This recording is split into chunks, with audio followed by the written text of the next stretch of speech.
আমরা কি করব? সব সময় দান করব, কিছু হইলেই দেব, কিছু হইলেই দেব। দাদা ইসলাম, আমরা মসজিদের শুরু থেকে কাজ চলে আসছে, আমরা সবাই জানি। আমাদের পঞ্চায়েতের সব বিদেশিরা 10,000 টাকা করে প্রথমে দিয়েছেন, দিচ্ছেন না? সবাই দিচ্ছেন। আপনারা মুরব্বী হলের সিদ্ধান্ত ছিল সব বিদেশিরা 10,000 করে দিবেন। সবাই দিচ্ছেন, সবাই দিচ্ছেন, আরো অনেক বেশি দিচ্ছেন অনেক, আলহামদুলিল্লাহ। যেহেতু কাজ তখনও চলমান, মসজিদের মিনারের কাজ অসম্পূর্ণ, বারিন্দার কাজ অসম্পূর্ণ, আরো তাই গ্লাস জানালা এইগুলার আরো অনেক টাকা ঋণ আছে। এইগুলা পূরণের স্বার্থে আমাদের পঞ্চায়েতের সব বিদেশিরা আবারও উদ্যোগ নিয়েছেন, আমরা আরো 5,000 টাকা করে দিব। আলহামদুলিল্লাহ, আমরা সবাই বলি আলহামদুলিল্লাহ। তারা নিজ উদ্যোগে আবারও তারা ওয়াদা করেছেন যে আমরা 5,000 টাকা করে আবারও দিব সমস্ত পঞ্চায়েতের বিদেশিরা। তো এটা ভালো উদ্যোগ না? আল্লাহ তাআলা যেন তাদের প্রত্যেকের এই উদ্যোগকে, এই মহৎ কাজকে আল্লাহ তাআলা কবুল করেন। এলাকার মা বোন যারা আছেন, শুনতেছেন, আপনারাও সব সময় দেন, সব সময় দিতেছেন, প্রতি শুক্রবারে আপনারা দান খয়রাত করেন। কিন্তু এখন আরো 5,000 টাকা করে প্রত্যেক বিদেশিরা দিবেন। আপনারাও বাড়ি করে যারা আছেন, এইকার আওয়াজ শুনতেছেন, আপনারাও বিদেশ আলাপ করবেন, বিষয়টা যত জলদি পারেন টাকাগুলো পরিশোধ করবেন, যাতে মসজিদের কাজটা যত সকাল শেষ হয়ে যায়। আল্লাহ যেন আমাদের সমস্ত বিদেশি ভাইদেরকে, প্রবাসী ভাইদেরকে বিদেশের মধ্যে, প্রবাস জীবনের মধ্যে সুখ এবং শান্তিতে রাখেন, সমস্ত বিপদ আপদ থেকে আল্লাহ তাআলা হেফাজতে রাখেন। আমরা সবাই বলি আমিন। 2 নম্বর মুত্তাকিদের গুণ হলো ওয়াল কাযিমিনাল গায়জ, রাগ নিয়ন্ত্রণ করা, প্রচন্ড রাগ, গুসা, রাগ নিয়ন্ত্রণ করা। আমরা অনেক সময় অনেক রাগর মাথায় অনেক কিছু করে ফেলি। যখন রাগ শেষ হয়ে যায় তখন আফসোস করি, পরিতাপ করি যে কি করলাম, এটা তো আমার জন্য করা উচিত হলো। এজন্য রাগকে নিয়ন্ত্রণ করা। আপনি বড় বলবান, শক্তিশালী, আপনাকে বীর বলা যায় না। নবীজি বলছেন বীর সে যে রাগের সময় নিজের রাগকে কি করতে পারে? কন্ট্রোল করতে পারে, নিয়ন্ত্রণ করতে পারে। লাইসা শাদীদু বিসুরাতি ইন্নামাশ শাদীদুল্লাযী ইয়ামলিকু নাফসাহু ইনদাল গাদাব। প্রচন্ড রাগ চলে আসছে আপনার শরীরে, আপনি মোবাইলে কথা কইতেছেন, ওনার সাথে রাগারাগি শুরু হয়ে গেছে, দেখছেন আপনাকে কন্ট্রোল করতে পারবেন না, মোবাইলটা বন্ধ করে দিচ্ছেন, আমি রাগ করবো। নবীজির কাছে সাহাবী আসছেন, ইয়া রাসূলুল্লাহ আওসিনি, আমাকে নসিহত করেন, কিছু ওয়াজ করেন। আল্লাহর হাবিব বলছেন লা তাগদাব, তুমি গুসা করো না, রাগ করো না। সাহাবী বলছেন ইয়া রাসূলুল্লাহ আমি এটা বুঝছি, আরো কিছু নসিহত করেন। রাসূল সাল্লাল্লাহু আলাইহি ওয়াসাল্লাম আবার বলছেন লা তাগদাব, রাগকে নিয়ন্ত্রণ করো, রাগ করা যাবে না। এই সাহাবী বলছেন ইয়া রাসূলুল্লাহ আমি এটা বুঝেছি, আমাকে আরো কিছু নসিহত করেন। রাসূল বলছেন লা তাগদাব, রাগ করো না, গুসা করো না।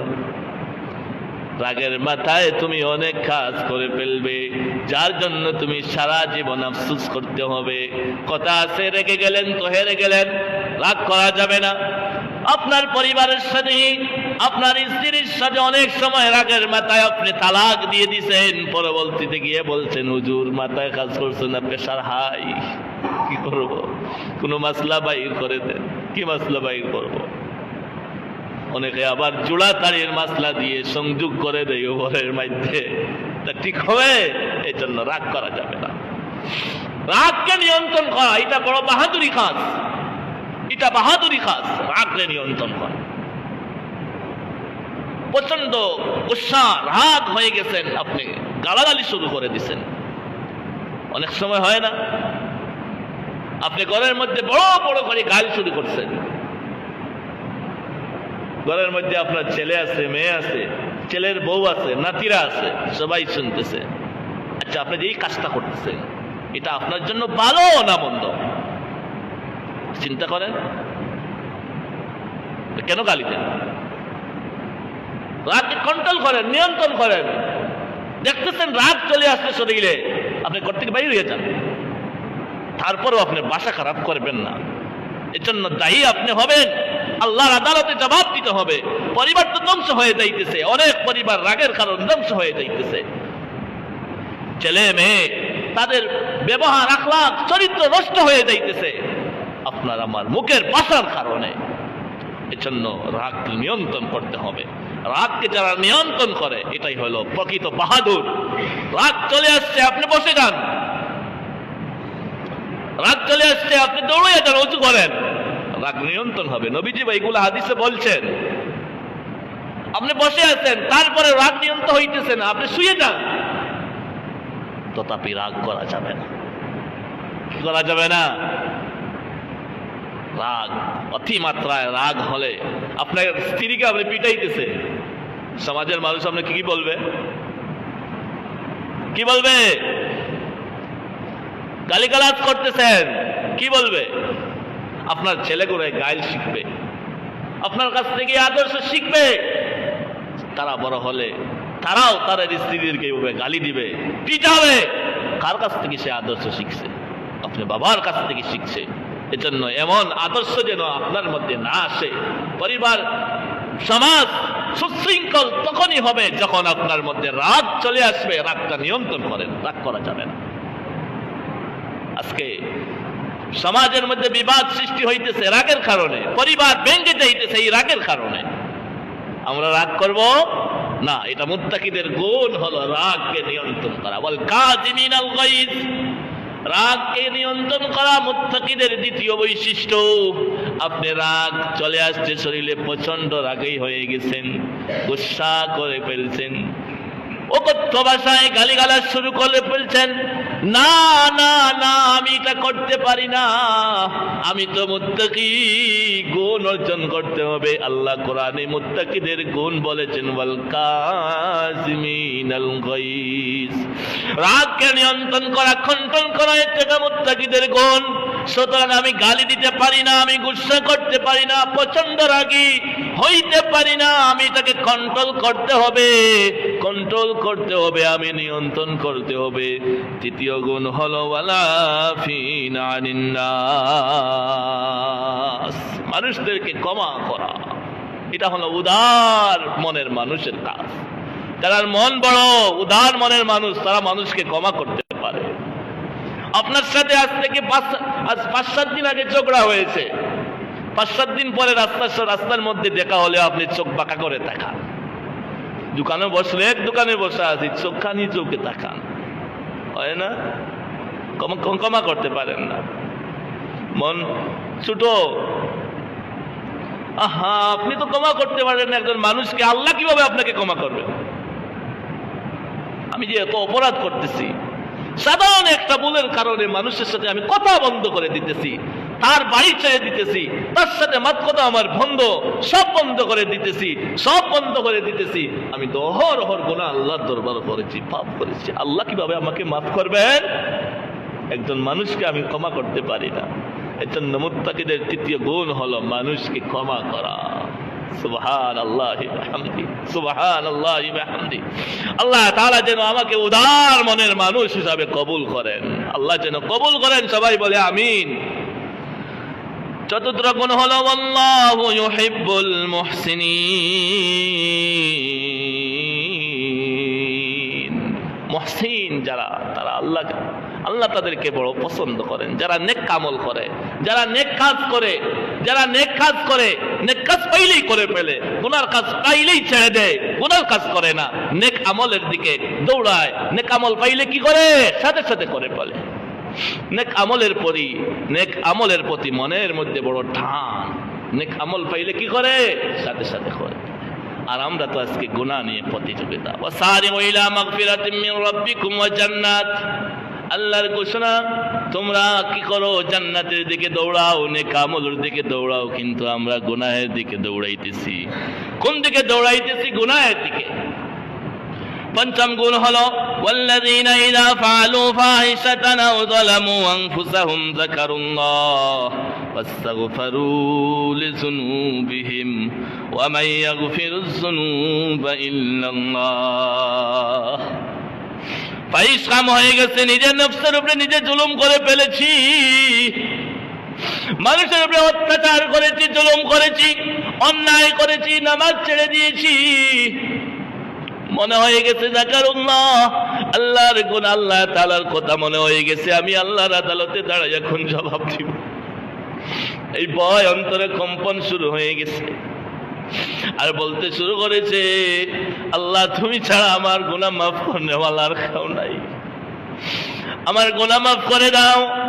এইভাবে বলতেছে, আর এইভাবে বলতেছে, আল্লাহ আর গুনাহ করব না, তওবা করে ফেলেছি, আর গুনাহ করব না।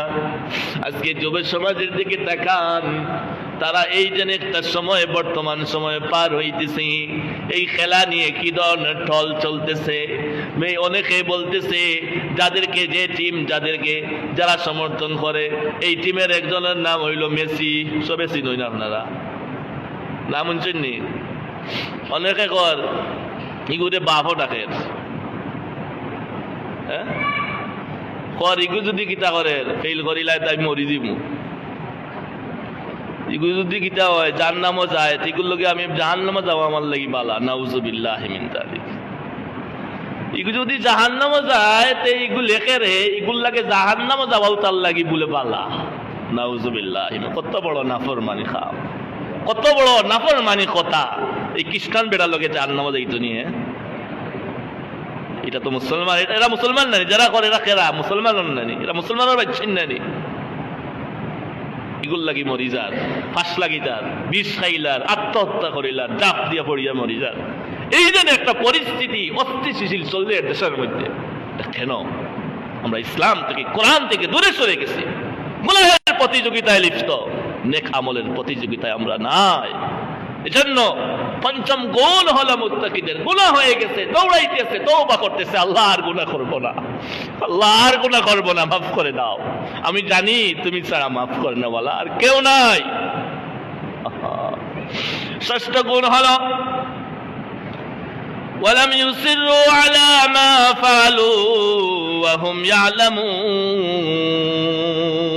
যে গুনাহ হয়, এই যে গুনাহ করে, এই গুনার উপরে স্থির থাকে না, অবিচল অটল থাকে না, সাথে সাথে তওবা করে, আর তওবা করার পরে এই কাম, এই গুনাহ আর করে না। নামাজ আল্লাহ ধরেছি, আর নামাজ ছাড়ে না, আর নামাজ ছাড়ে না, আর রোজা ছাড়ে না, হারাম ছেড়ে দিয়েছি আল্লাহ, আর হারামে ধরে না, সুদ ছেড়ে দিয়েছি, আর সুদ খায় না।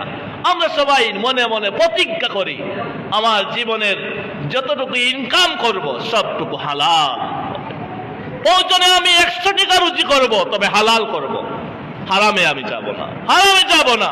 মনে মনে নিয়ত করেন, পাক্কা নিয়ত করেন যে গুনাহ হয়, গুনার জন্য তওবা করে ফেলছেন, দ্বিতীয়বার আর এই গুনাহ করে না। এটা মুত্তাকিদের ষষ্ঠ গুণ। আল্লাহ তাআলা বলেন, উলাইকা জাযাউহুম মাগফিরাতুম মির রাব্বিহিম ওয়া জান্নাতুন তাজরি মিন তাহতিহাল আনহার খালিদিনা ফিহা ওয়া নি'মা আজরুল আমিলিন। এই গুণগুলা যাদের মধ্যে থাকবে, আল্লাহ তাআলা বলেন, উলাইকা জাযাউহুম মাগফিরাতুম মির রাব্বিহিম, তাদের পালনকর্তার পক্ষ থেকে তারা প্রতিদান হিসাবে মাগফিরাত পাবে। সুবহানাল্লাহ। আল্লাহ তাআলা তাদেরকে ক্ষমা করে দিবেন, ঘোষণা দিয়ে দিবেন, যাও তোমরা জান্নাতে। সুবহানাল্লাহি ওয়া বিহামদি। আল্লাহ কি বলবেন? যাও তোমাদেরকে মাফ করে দিলাম, তোমরা জান্নাতে প্রবেশ করো। এই জান্নাতের তলদেশে দিয়ে নহর সমূহ প্রবাহমান থাকবে, দুধের নহর থাকবে, শরাবের নহর থাকবে, মধুর নহর থাকবে, মিষ্টি পানির নহর থাকবে, যেগুলো এত সুস্বাদু হবে। সুবহানাল্লাহি ওয়া বিহামদি। আপনি আরামে আয়েশে বসে বসে জান্নাতে খাবেন, খালিদিনা ফিহা, সেই জান্নাত থেকে আর আপনি বাহিরে আসতে হবে না। সুবহানাল্লাহি ওয়া বিহামদি। আল্লাহ তাআলা বলেন, ওয়া নি'মা আজরুল আমিলিন। আল্লাহ তাআলা নেক আমল যারা করে তাদের প্রতিদান কতই না উত্তম। সুবহানাল্লাহ। এই 6টা গুণ মানতে পারবা ইনশাআল্লাহ। সুখে দুঃখে সর্ব অবস্থায় কি করব? দান করব। এটা মুত্তাকিদের 1 নম্বর গুণ। দ্বিতীয় গুণ, রাগকে নিয়ন্ত্রণ করব। তৃতীয় গুণ, মানুষদেরকে ক্ষমা করে দিব। চতুর্থ গুণ, নেক আমল করব। নেক আমল পাইলেই করে ফেলবো, দেরি করব না, দেরি করলে শয়তান আসে ধোঁকা দিয়ে নেক কাজ থেকে ফিরাইয়া ফেলবে। চতুর্থ গুণ। পঞ্চম গুণ হলো গুনাহ হয়ে গেছে আর টিকে থাকবো না, তওবা করে ফেলবো। ষষ্ঠ গুণ, যে গুনার জন্য তওবা করেছি দ্বিতীয়বার আর এই গুনাহ করব না। আল্লাহ যেন এই 6টা গুণ আমাদেরকে অর্জন করার তৌফিক দান করেন।